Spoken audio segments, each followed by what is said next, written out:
Hello, good evening. Welcome to the Financing Fertility webinar. Thank you for joining. I can see we've got a few people joined already, which is fantastic. We'll just give it a few minutes. How are you this evening, Bella? I am really well. How are you, Caroline? Yeah, very well, thank you. I apologize in advance if I sneeze. The hay fever is getting me at the moment. That pollen is not my friend. Yeah, it's that time of the year. Absolutely. Great. We have a few more people joining, which is great. We will just give it a few more minutes because I know sometimes it can take a little while to get onto Zoom as a platform sometimes. So we've had loads of people sign up for this webinar, which is fantastic. I think it's really topical. How to fund your fertility treatment in a cost of living crisis. We know it's the topic of conversation on everyone's lips at the moment. So it's really good to see that we have so many people interested. Yeah, absolutely. And Such a lots, big topic. yeah, for sure. And we've had lots of questions sent in beforehand as well. So we'll try and get through as many of those as possible. Great. So I'll just give it a couple more minutes and then we kick off. So just to everyone, feel free to ask any questions you have whilst we are presenting. And then at the end of the call, we will answer those questions live as well. There'll also be some details at the end of how to contact us directly. Yeah, we'll make sure that any questions that we don't get through, because we had quite a lot the last time we did a webinar like this, we'll make sure that we reach out to you. So I think we're a couple minutes past and we've had lots of attendees join, so thank you. And I think we will kick off. Yeah. So as I said, just a reminder, if you want to ask any questions live, then please do. So I think we'll probably start the webinar with a bit of an introduction. So I am Caroline Allen. I am a midwife by background, but I now work for Fertility and I lead our patient inquiry team.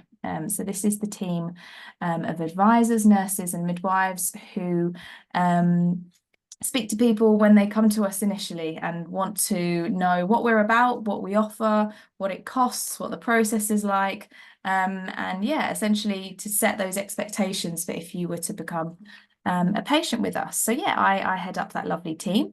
And within that team is Bella. So Bella, I'll hand over to you to introduce yourself. Hi, I'm Bella. I'm part of the patient inquiry team. I'm one of the specialist fertility advisors. I have 5 years background in fertility. Um, and I am part of the first point of contact at Prestige. So I guide the patients through their journey from the beginning up until hopefully the end, hopefully the success of their journey. So finance, in fact, is one of the things that I talk to, people going through the journey a lot. So yeah, I not only guide you through the journey, but I guide through all of the aspects as well. Absolutely. And I think Bella hosting this webinar was your idea initially because of the amount of people that you speak to where finance is a really big barrier to actually people being able to go on and continue their journey. Is that right? Yeah, absolutely.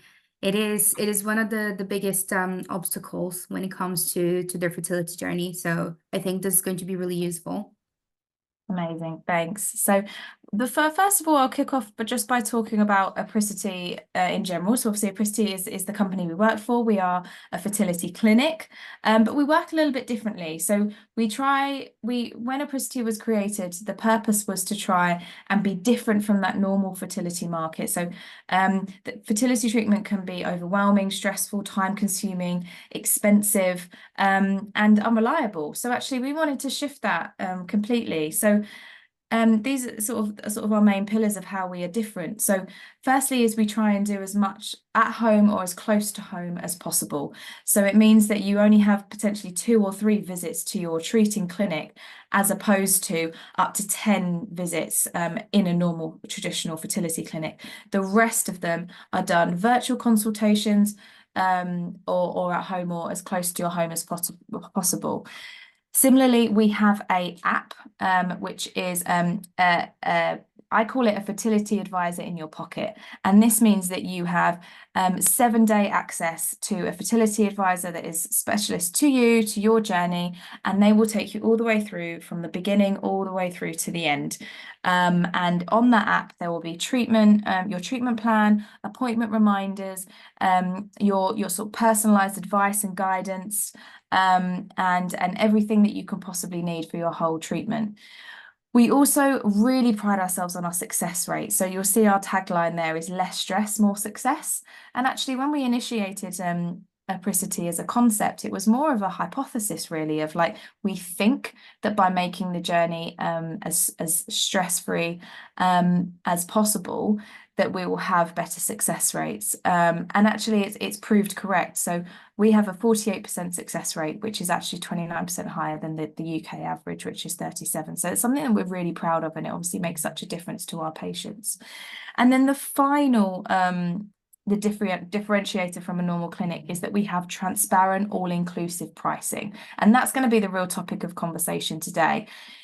We'll go into it a little bit more detail, but and actually we'll coach you through when you are comparing clinics and you are looking at a clinic and saying, well, how much is this actually going to cost me at the end of the day? It can be really difficult to sort of get to the bottom of that. So Bella's gonna tell you some really important ways that you can see through that. And as I say, with us at Apricity, we try to be as transparent as possible, and I'll talk through that a little bit more shortly.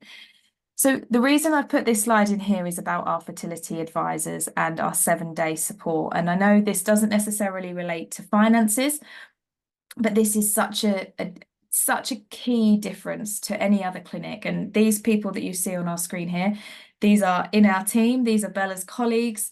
They are our lovely, lovely advisors who will take you through that journey. And I suppose, Bella, what do you see as your primary role as an advisor that takes a patient through their treatment? So for us, the main goal is to make sure that the whole process is as smooth as possible and again, as stress-free as possible. So we arrange, of course, we are responsible for arranging all of the appointments, all of the next steps, giving all of that guidance, making sure the patient is on top of everything that's happening, what are the next steps, and yeah, we just make sure everything is done thoroughly. We are always available. It's pretty easy to reach us, and we'll make sure that we're there and available for all of the patients, make sure the journey is as smooth as possible. Yeah, absolutely. And that plays into that less stress, more success. If you feel like you have someone on hand 7 days a week, then that's really going to make someone feel supported. So I suppose this then again is, I'll just touch on our app, and there's an example here of, the live chat that we have. It means that while you're at work or while you're, doing your shopping and you have a question, instead of having to, phone someone and be on hold for hours, you can just message someone in your pocket and then they get back to you. So again, it's really making sure that your journey is as stress-free as possible. Now, to talk about actually who we are talking to today, so you guys on the call, but our sort of patients in general, fertility affects so many people. 1 in 6 heterosexual couples, but actually a huge proportion of the LGBTQ plus community will also rely on assisted reproduction to help create their families or preserve their fertility for later in life. Similarly, I think maybe we'll touch on it a bit more later, is actually what are the reasons for infertility or fertility challenges in general? And I think that the shocking one here is actually 30% is caused by male infertility, which is something that people don't often talk about. There is still, for some reason, a taboo around it. And we try and break that stigma and actually are able to treat for any reason. And we try to be as inclusive as possible. Similarly, on here, you will see about egg freezing. So egg freezing is sort of your preservation of your eggs for use in later life. And there's been a 61% increase in recent years with egg freezing. So you probably see a lot more about it in the media. It's becoming a lot more popular. So again, it's a costly procedure that isn't covered by the NHS. And then I suppose that leads me on in a moment to say, are our NHS providing financial support? the answer is not always no.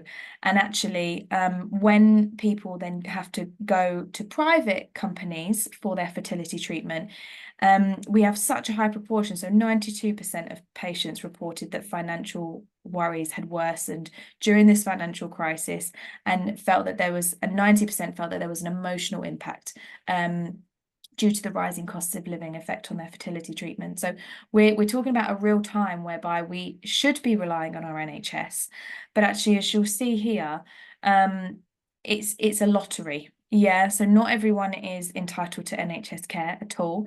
They have very strict eligibility criteria that varies hugely depending on your age, your BMI, the length of time you've been with your partner, your medical history, and so many other factors. And even a lot of them will say that you're only allowed one round or whatever. And actually, even if you are entitled to treatment, you may be waiting for up to 3 years for that treatment. And we know often fertility treatment is a time conscious treatment. So it unfortunately, and as I say, I was a midwife, I am a midwife, but when I worked for the NHS, I have NHS in my core and I believe in it and I love it. And actually, if I had one wish, it would be that the NHS would fund more. And I think being now we're coming up to a general election, we don't know what things are going to look like, but as they currently stand, a really scary statistic is actually 75% of IVF cycles that are done in the UK are privately funded. So actually, it's 3/4 are not being accepted by the NHS. So that then, I suppose, sets the scene for where we are, and actually why it's the responsibility of private fertility companies to step in and actually say, okay, well, we have a responsibility to help people here, and actually supporting people financially comes into that. So a couple of things we're going to go through is, though this was the statistic I said about the 3/4 of IVF cycles are paid privately. Actually, I will point to this resource. There was one question that came in about am I eligible for NHS care? And yes, you could go to your GP and you could inquire, but actually the Fertility Mapper website has a really useful resource where you can actually put in your details and it will tell you whether you would be eligible for treatment or not. So that might be the first port of call if you're not sure. It's a really good resource and they have lots of other helpful resources on there too. So then next, I'll hand over to Bella, because actually what we're trying to do now is really equip you with information of, okay, if I want to go for tests, if I want to see where my fertility sits for either potentially going for treatment, or you're trying to conceive, or even for egg freezing or egg donation, any sort of treatment you're interested in, and you're going for those initial tests to see where you currently stand, what are you looking for in a package? What should be included? And Bella, I'll hand over to you to explain this. Thank you. Yeah, so when it comes to the initial tests, that would be the first step for anything that's related to fertility. That's in preparation for freezing eggs or preserving fertility overall. If you're trying to conceive, we'd need these tests as well to understand your fertility, understand if there are concerns, and we would just be going from there. It's based on these results. So what you want to be looking for whenever you look into these initial steps, whenever you talk about tests, what you want to see is, in terms of blood tests, these are the blood tests performed on the female. It is in AMH hormone blood, which is the hormone that induces the production of eggs in your body. And the thyroid function is also pretty important, as it tells us about your hormone levels. So affecting directly on your ovulation, on even the production of eggs, and so on. For the woman, it's also important for us to have a scan and an ultrasound scan. So this is a scan that's done vaginally, so that we can see your uterus, your ovaries, your follicle, your shape, your womb lining, everything that we need to see. We can then tell your ovarian reserve, whether there are any concerns, anything that we need to action on. So all of that we get from the scan. And for the male, it's important to do a semen analysis as well. As we mentioned before, 30% of the infertility reasons could be are male factors. So the semen analysis is really important, especially for couples trying to conceive. And the last thing that should be included, and no one, it's quite common for us to not notice or not to realize, is a consultation with the doctor. After all, the tests are no good if we're not talking to the doctor about them, so that we understand what are the next steps, where to go from here.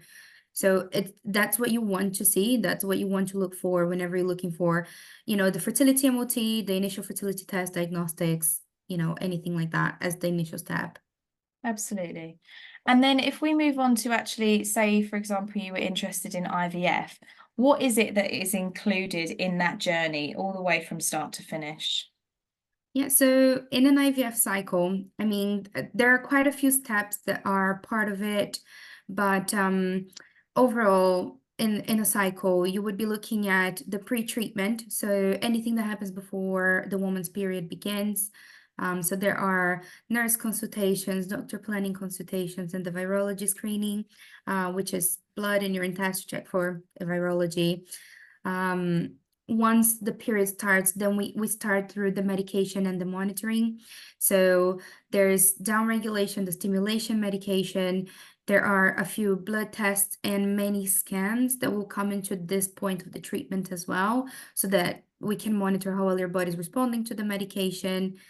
And then, of course, there's the main treatment, which is the egg collection, which is a minor procedure where you are under sedation. There's the embryology, there is the culturing of the embryos until they become blastocysts. So essentially good quality embryos for to be transferred. And then, of course, the embryo transfer. Plus, as part of the cycle, it's always good to remember that as a goal, and for most couples, or for most people who do the treatment, we aim to get multiple embryos. So after you have the first embryo transfer, we'll also freeze any remaining ones for future use, either if the first one is not successful, or even if it is, for siblings in the future. So all of these things come into play when it comes to the cycle. Yeah, and I suppose it's quite a lot, really, isn't it? And IVF, of course, is the whole journey from start to finish. But when you talk about egg freezing, I suppose slightly different because we don't actually have an embryo transfer or embryo creation at the end. But I suppose those beginning steps are relatively similar. Is that correct? Yeah, exactly. The egg freezing treatment is essentially the same treatment minus the embryo creation and embryo transfers. But up until the egg collection, the treatment is exactly the same. So it involves all of the same steps. Absolutely. And then I suppose the other end of the scale is egg donation treatments and how these actually involve a couple of more steps because we have another person in the mix. So can you talk about the differences with that as well? Yeah, absolutely. So, yeah, when it comes to egg donation, there are a few additional steps because then, yeah, we're doing the treatment for essentially two people. So that will involve, first of all, first and most important of all, the donor selection and matching, of course, finding a donor that will match the characteristics requested. The donor then has to go through screening and the treatment, of course, the same as the IVF, essentially, and the egg freezing, where you go through the medication, through the monitoring. The donor have the egg collection. Those eggs collected by the donor will be fertilized, and we will create embryos, which is the embryology side of things.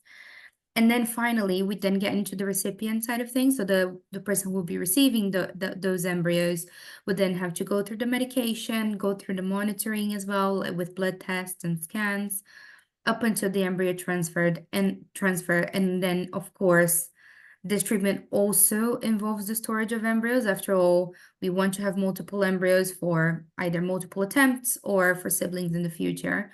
Yeah. So it involves the same steps plus the additional for the donor and the recipient. So it's Yeah, quite a bit of steps. absolutely. And then I suppose this moves on to actually the costs, right? So you have spoken about what is involved in those three sort of key packages, IVF, egg freezing, and egg donation from start to finish. And as you can see probably the list on the screen here of all of those possible things.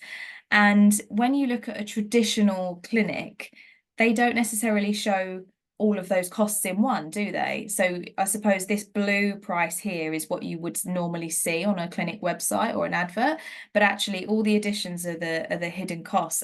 And what are they most commonly, Bella, that you wouldn't see included in your standard packages? Yeah, so in standard packages, the number one thing that is not included, and it's quite a high cost that it's usually not thought of before the treatment starts, is the medication. It's a few £1,000s for the medication there. But then many of the standard packages won't include monitoring, either blood tests or scans, pre-treatment screenings, like the virology screening, like I mentioned, is usually an additional cost. There's a few £100s there. Any genetic screening tests will be additional to go on top. Storage is usually not included, that the storage of embryos at the end of the process will come on top. And there are many add-ons that, patients unfortunately tend to be told at the time of the treatment that they'll need it, and they end up receiving a bill that they were absolutely not expecting and they did not budget for, which Yeah. is pretty unfortunate. And I suppose it's just to emphasize, this is sort of your standard, normal clinic. So this is more to equip you guys with the information. If you are looking at lots of different clinics and wanting to compare prices, it almost takes a little bit of maths from you guys to go, okay, well, what would I specifically need, and what are the costs from these clinics? I need to add these then on top of the clinic price. But this is why at Apricity we tried to do it differently to this, and we try and include all of it in one package, so that, and this is why we say we are transparent and all inclusive, meaning regardless of what dose of medication you need, how many scans you need, how many bloods you need, you know that from the beginning, so that you haven't, saved up a certain amount or budgeted a certain amount, and then as Bella says, you get surprise costs later on. So I suppose just to now talk a little bit about what is the average cost of treatments in the UK. So I suppose you mentioned before, Bella, the diagnostic test, or sometimes can often be called the fertility MOT. And I suppose these are the differences between the advertised and the actual cost, right? Because of those missing parts that you mentioned before. Yeah, exactly. Like I mean, the number one thing that tends to not be mentioned in these packages is the consultation with the doctor, so that you do the test, but then once you have the results, you then have to pay an additional fee to then see the doctor. So it starts from right there and then that there are fees that you just weren't budgeting for, you weren't expecting. Yeah, and actually I'll put all these up on the screen now so that everyone can see them. And we're looking at about, £60 difference in the fertility tests for a female in the first place. But actually, if we're then looking at actually a heterosexual couple diagnostic test package, you're looking at more. Then actually, when we get to IVF and egg freezing, you see the real difference in price. So let's take egg freezing, for example. You may see an advert saying, oh, egg freezing costs £3,500 or £4,000, and you think, wow, that's great, I could actually afford that. But then, as Bella mentioned, once the medications get added on, and all the testing and the storage, etc., you're looking at an average of about £6,500 for one egg freezing cycle. And similarly with IVF, you may see it advertised a lot lower, but that's probably only talking about the procedures themselves and not all those additional costs. So you can see sort of the treatments themselves are really significantly different. So this is not a slide to scare, it's a slide to inform and educate as to, when you are going out there and doing your research, make sure you've looked into that end cost and not been suckered in by that initial cost. Yeah. So we're going to talk now a couple of hints and tips about how to be fertility finance smart. And again, these are tips for you to take away and actually use whilst you're doing your shopping around and working out where you would most like to go for your treatment. So the first one is this all-inclusive pricing. So ideally you want it all-inclusive, because then there is no debate as to how much your treatment is going to cost, and you know that from the outset. However, if it's not inclusive, then you really need to be sort of specific with that clinic and find out what is included, what's not included, and what will I need down the line? What dosage of medication am I on? How much is this going to cost? How many scans do I have to go to? etc., etc. So this is the first one. I suppose it's really equipping yourself with that information that we've just given you about all those other parts so that you can go in with that information up front. The second point is about virtual services. So this may seem a small one, but actually I'm going to use examples. Say you live on the outskirts of London as an example, and I'm only using that as because that's where I live. However, the clinic that I want to go to is right in central London. Let's use a Harley Street fancy clinic, for example. I want to go there, but that means for every appointment, I have to get a mainline train, get a tube, potentially a bus in order to get there every single time. I have to take time off work. I have to potentially have childcare if I have children at home. It's real disruptive to my life, and it's an additional cost to my life. And actually, if you're going through a few cycles and doing this regularly, it really adds up. So actually, if you do see a clinic that has virtual services, such as video consultations, at-home tests, we do drug delivery as well to your home. So it means that you don't have to go and collect your medication and all of that sort of thing as well.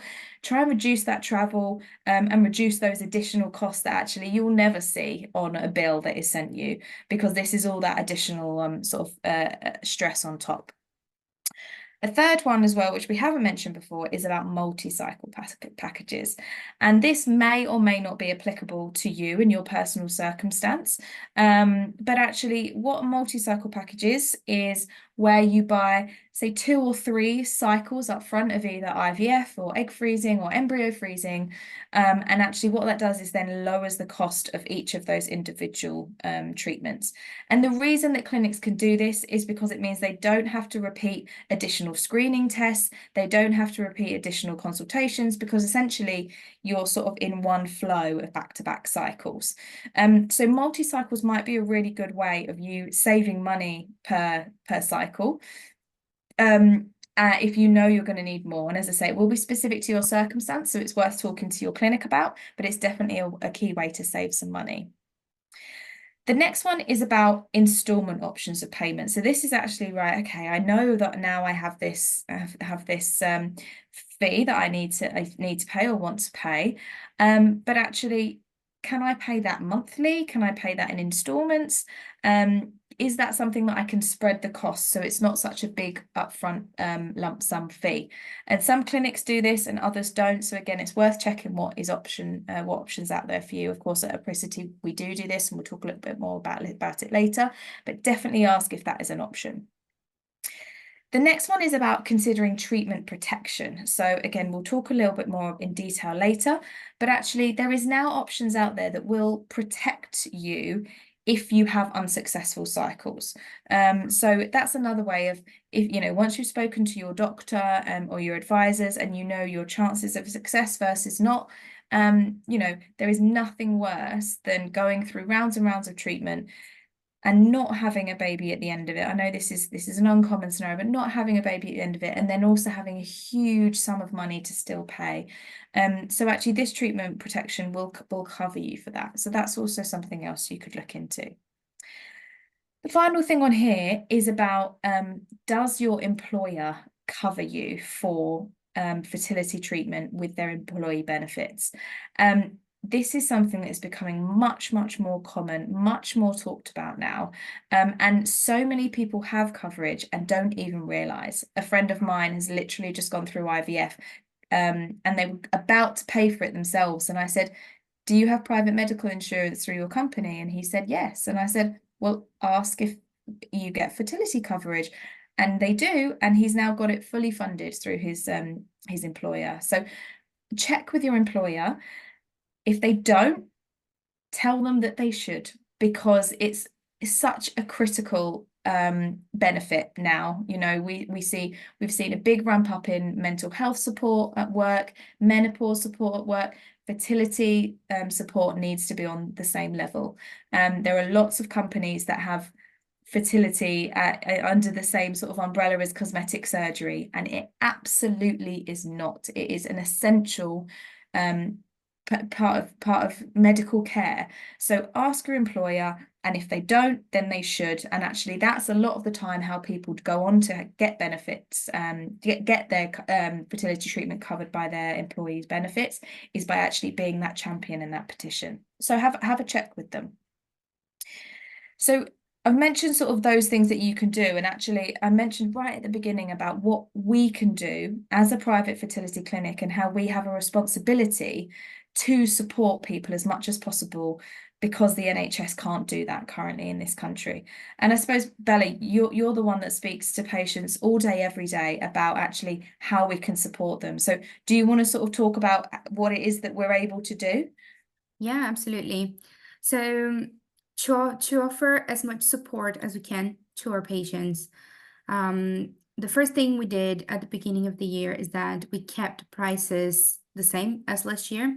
As it may not be, you may not know this, but it's quite common between the fertility industry that the clinics tend to do price raises once a year. And the prices can go up by quite a bit each year, by quite a few £100. But we did our best to keep the prices the same. And even in some cases, we lowered the prices. And our average price increase was at 5%, compared to inflation, which was at 14. And as Caroline mentioned before, we have packages that are all inclusive. So we are transparent. We let you know how much you'll be spending from the beginning so that you know how to budget. If you need to look into your finances, you already know. There won't be any surprises. There won't be additional costs. There won't be anything stopping you from going ahead with the treatment later on. We also offer discounted multi-cycle packages, and that goes for all treatments for IVF, for egg freezing, for embryo freezing. We make it so that, especially if that's a necessity, it then comes out at a lower cost compared to paying for one cycle at a time.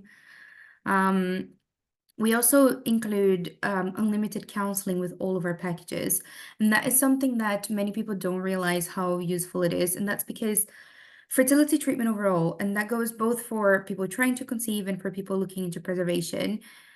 Treatment overall can take quite a big emotional impact. It's stressful, especially because of the finances, but also because of the treatment. It is a lot of money, and you don't know what to expect from the treatment. So counseling is really, really useful. Also to help, ease your mind during the treatment, and again, with less stress comes more success.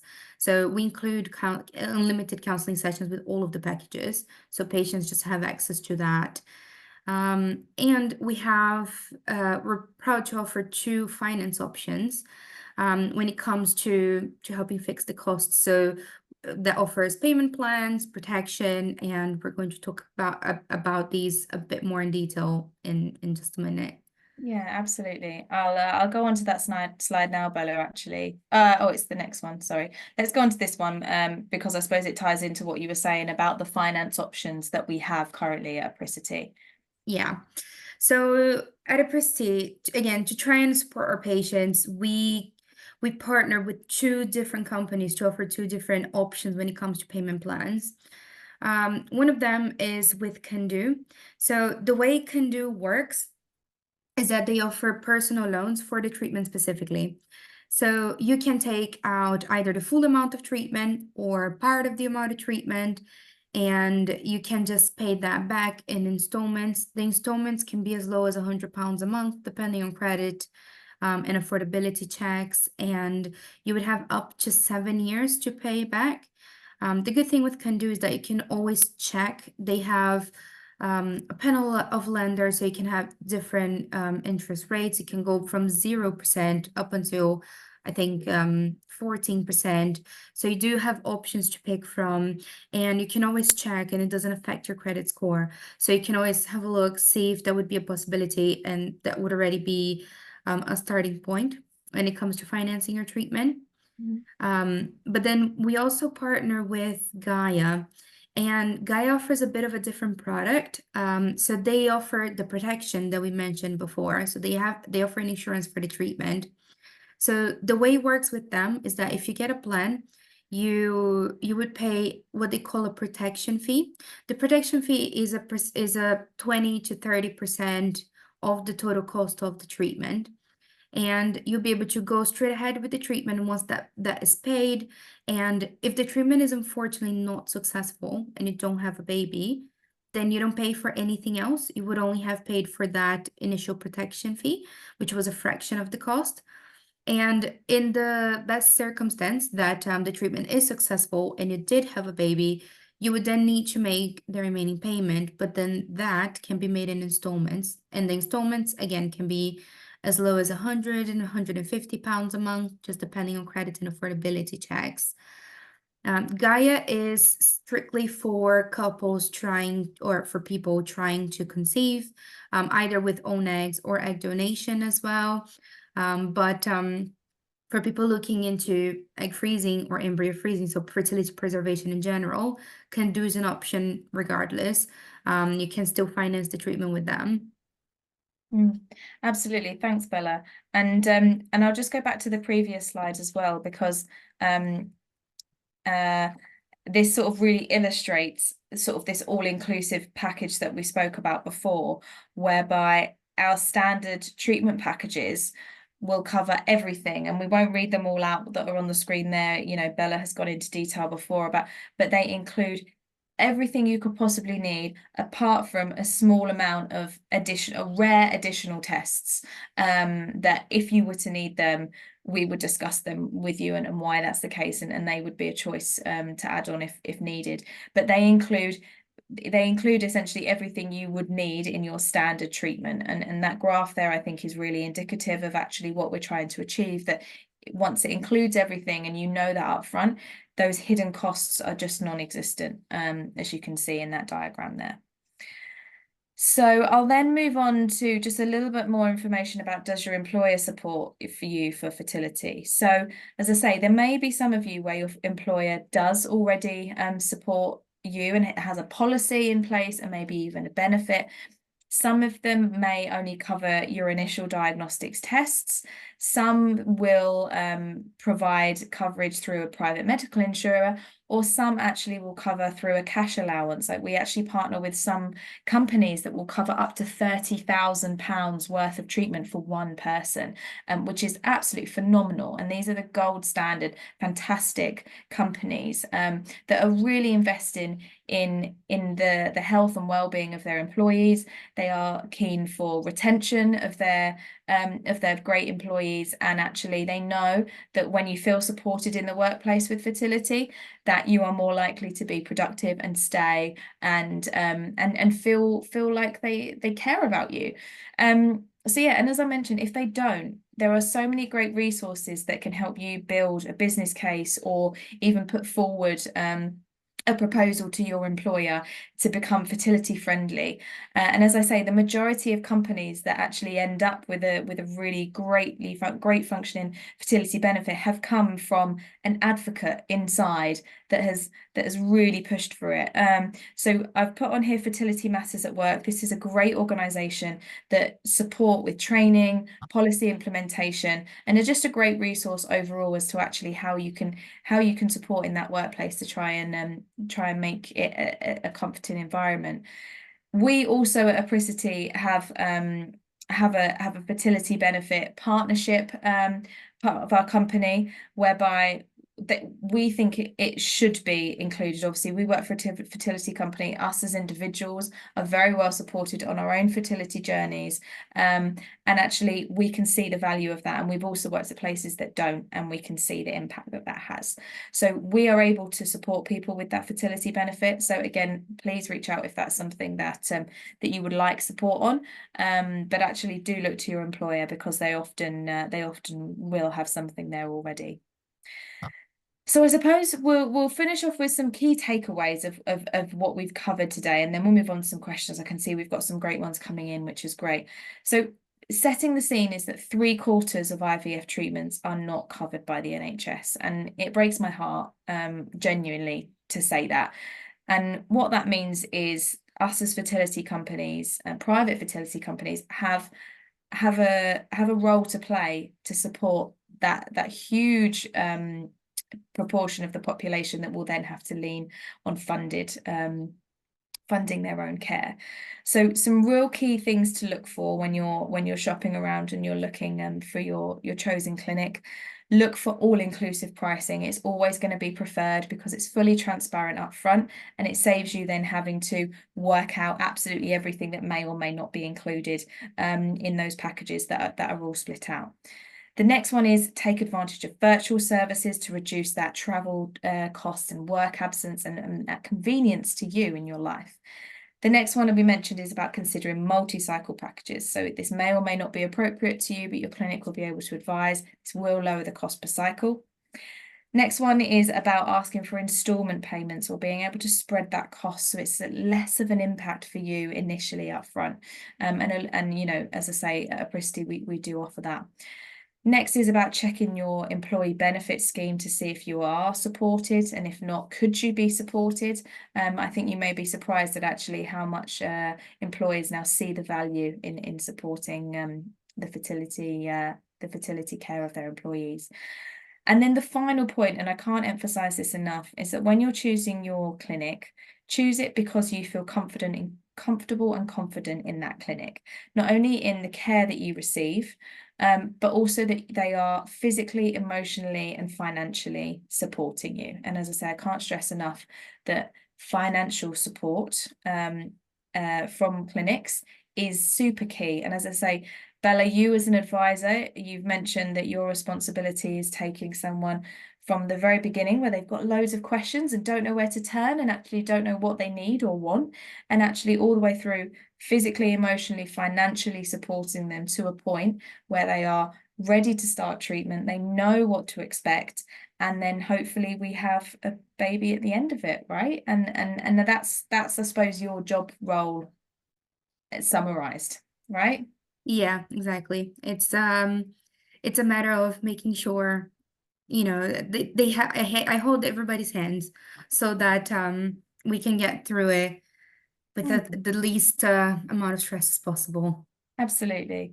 And then yeah, so thank you so much, Bella. What I'll just do now is, just before we move on to the questions, is just I'd rather you be able to, as I say, to support you to feel comfortable in any treatment that you may go ahead with, is go out and do your research. And we use Doctify usually as standard in the fertility industry to ask patients for reviews. So head to Doctify and have a look at the range of reviews of Apricity, but also other clinics as well. And this is just some of the reviews that we've had. And as I say, we really pride ourselves on them. We want to be here for people. We want to support people, and we're all in it for the same reason. So go away and have a little look at Doctify and don't just take our word for it.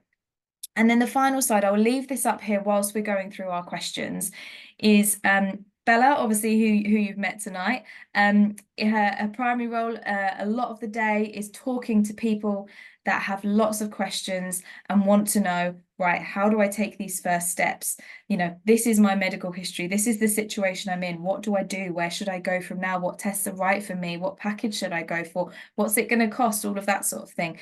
So if you scan this QR code, you will get a link straight to Bella and her team's diary, and that can be a free call.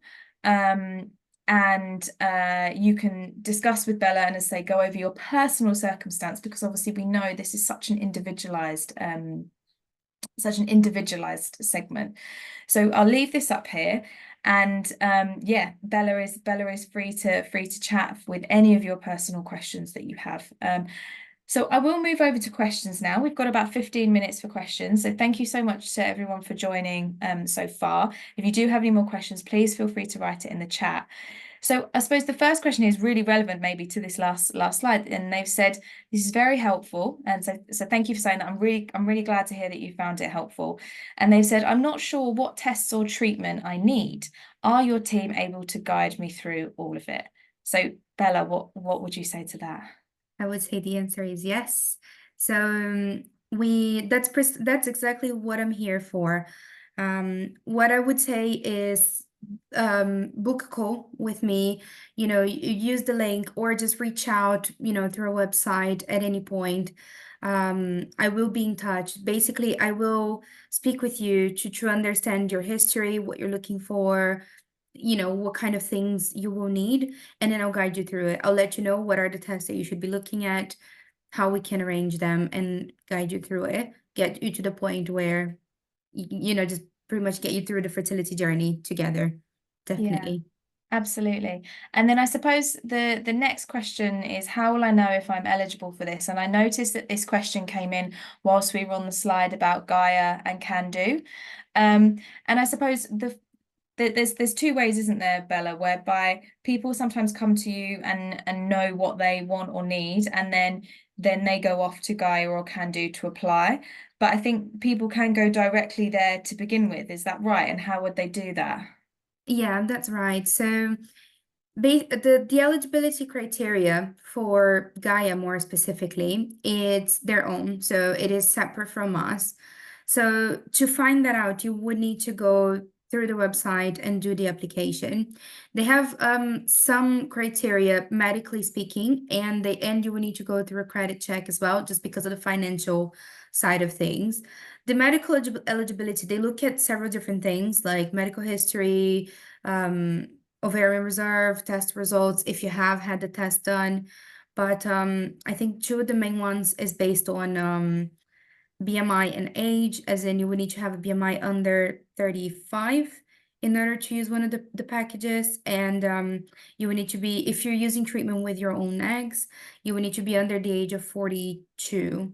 Other than that, they will do different checks, but it's important to go on their website as it's very individualized, the plans that they do, how much you would pay, and if you are eligible or not. For Can Do, there's no medical eligibility, so it's just a credit check that you will need to go through, and you can even do the soft check that doesn't affect your credit score initially, just to see if you would be able to take that finance plan. But Mhm. yeah, also you will need to go through their website. If you get in touch with us, I'm happy to provide the links so they can just go in their websites and have a look. Yeah, absolutely. Thanks, Bella. And I think accessing sort of the installment payments with Can Do or the protection with Gaia, that decision can come at any point, right? It might be at the very beginning. You want to know whether you're eligible before you start your journey, or actually you could go for some initial diagnostic tests, speak to the doctor, see what treatment you would need, and actually find out what that costing is going to be. And then you can decide whether you will or won't apply to see whether you can get the funding or not. So it's quite flexible as well. So another question that we have from Kat is, how will I know if I'm eligible for the NHS? I'd love to look at private options. If I'm honest, I'm just not 100% sure if I'll be eligible for financing options. Can you help us look into this? So yeah, I mean, I'll answer the first part of this question about the NHS because it was a slide at the very beginning. Is if you go onto the Fertility Mapper website, this is a great website where they've done a lot of research into the NHS eligibility criteria. And by going and putting in your details and your demographics into this website, it will tell you whether you will or won't be eligible. So that's a really good starting point in terms of the NHS. Then when it comes to actually looking at private options, if you're not 100% sure you're eligible to financing options, I suppose, Bella, this is where you come in, right? As to like actually how we can check that. Yeah, absolutely. So the best way to find out if you are eligible for the financing options is to just check on their websites with the companies. So it's either just through a quick credit check or an option with Gaia where you go through the medical plus the credit check, but you would just need to go through their links and check. Get in touch with me. Let's have a conversation, let's have a call, and then I'll provide links. I'll go over more information based on your history as well. And then, that should give you a better understanding of what your next steps should be. Mm. Yeah, amazing. And what I'll do is I'll just go on into some of the questions that were submitted by you guys before you came onto the call when you actually signed up in the first place. And one of the questions that we have here is, I would like to know all the information about treatment costs. And I suppose that isn't something that we have gone over on this call. And I suppose that's because we didn't want to like put a price list up necessarily on a slide. It's not that appealing, and there's lots of different treatments that we have. But in line with the transparency of our pricing, we have all of our pricing on our websites, which will go over every single thing that, oh, apologies, every single product that we have. So IVF, IVF and ICSI, IUI, ovulation induction, different egg donation packages, egg freezing, all the different multi-cycle packages, all of the different diagnostic packages that we sell. All of that pricing is on the website. And then I suppose what would be great is to refer back to the slides that we spoke about today is actually what is that average price that we are seeing in the UK at the moment. And again, that data comes from Fertility Mapper. So we make sure that our overall pricing is not, we're not trying to be above and we're not trying to be premium in our pricing. We're supposed to be very, very competitive in order to be able to support you. So it's fully transparent on our website, but also, again, it can be a lot of information. So what I'd probably recommend in this sense is to speak to Bella on the phone and actually talk about what is it specifically that you need, and then Bella can advise accordingly. And I suppose Bella is talking about the actual costs quite a common topic of conversation that people want to discuss. Oh yeah, absolutely. Um, Pretty much all of my conversations with the patients, um, we discuss costs as Mm. I think it's a very important thing that patients need to consider, especially while at the beginning of the journey, which is when, people usually reach out to me first. It's very, very important that they know what they're expected to spend and what these costs are for, so what they need and what they're paying for. Mm. So yeah, that's definitely something that I discuss with everyone right at the initial call. Yeah, absolutely. And then another question we have says, is it better to pay up front or in installments? And then they go on to say, have you heard of Gaia? Would you recommend them? And then they've said, is it better to have fertility treatment abroad? So I suppose this is three different questions. The Gaia one, I hope we've covered that in the talk so far. Like, yes, we've heard of Gaia. We love Gaia. We think they're great as a sort of a payment protection plan for IVF. So yes, we would recommend them, but obviously there is an eligibility criteria there. The first question they said is, is it better to pay up front or in installments? And I suppose it depends, right? Because I suppose, Bella, how would you see this in that better, as in if you would prefer to do it, then it will be better for you, then yes. But then also if you pay in installments, you do have that potential to have a slight interest on those installment payments. Exactly. Yeah. So, yeah, I would say it depends. I would say that it's useful to look at the payment plan option to see what are the interest rates, if there are any. If there are no interest rates, then yeah, why not just break it in installments and make it into small payments, right? Mm. Not to have a big dip in your savings, but if not, if you do have that money ready in your savings and the interest is there and the interest is a bit high, then paying upfront is potentially a better idea than, looking into the payment plans. So I guess this varies a lot depending on the financial situation of each patient.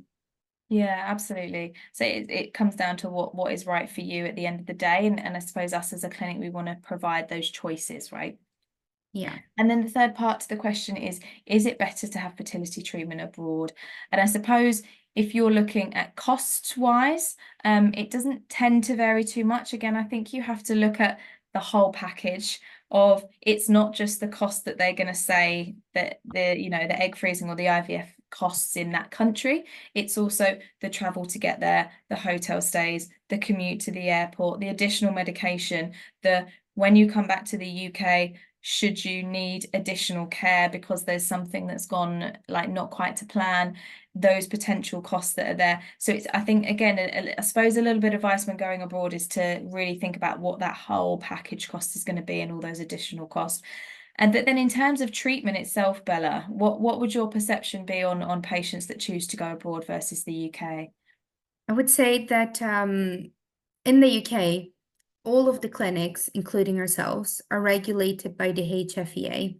So that's the government regulating body for fertility in the UK.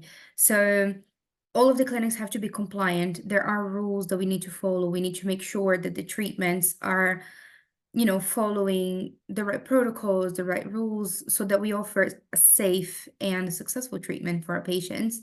Mm. And abroad, it's quite difficult. We don't, there's no regulating body, in every country, and it is I would say that the treatment in the UK is pretty reliable because of that. We all of the clinics have rules that they have to follow, Mhm. and that way the treatment is a lot safer for all of the patients. Yeah, absolutely. And you know, we do see some people going abroad. And then as I say, there's that level of aftercare that may or may not have to happen back in the UK as well. And actually, if a protocol or a guideline or a procedure has been done differently from how we would in the UK, there is a slight, you know, chance that actually we wouldn't be able to support in the same way because it's actually outside of the UK regulation. And that's again, it's not to put you off. It's more advice as if you are going to go abroad, do your research on the financing and really do your research on the clinic you are going to as well. You know, this is not going to Turkey for turkey teeth. This is, you know, this is your fertility. This is your hope of having a child in the future. So just really, really look into it. Apricity, we pride ourselves on being a UK-based clinic at the moment. And we also, in particular for egg donation, we recruit UK-based egg donors as well. We don't recruit from abroad. And as I say, we are heavily regulated. So that would be our stance on it, but it's not to say you shouldn't, but just make sure you do your research. Yeah. I suppose another question we have here is, am I entitled to receive IVF or egg freezing on the NHS? And we touched a little bit on the NHS before, but I suppose egg freezing on the NHS we haven't specifically mentioned, and it's not covered on the NHS, right, Bella? No, it's not, unfortunately.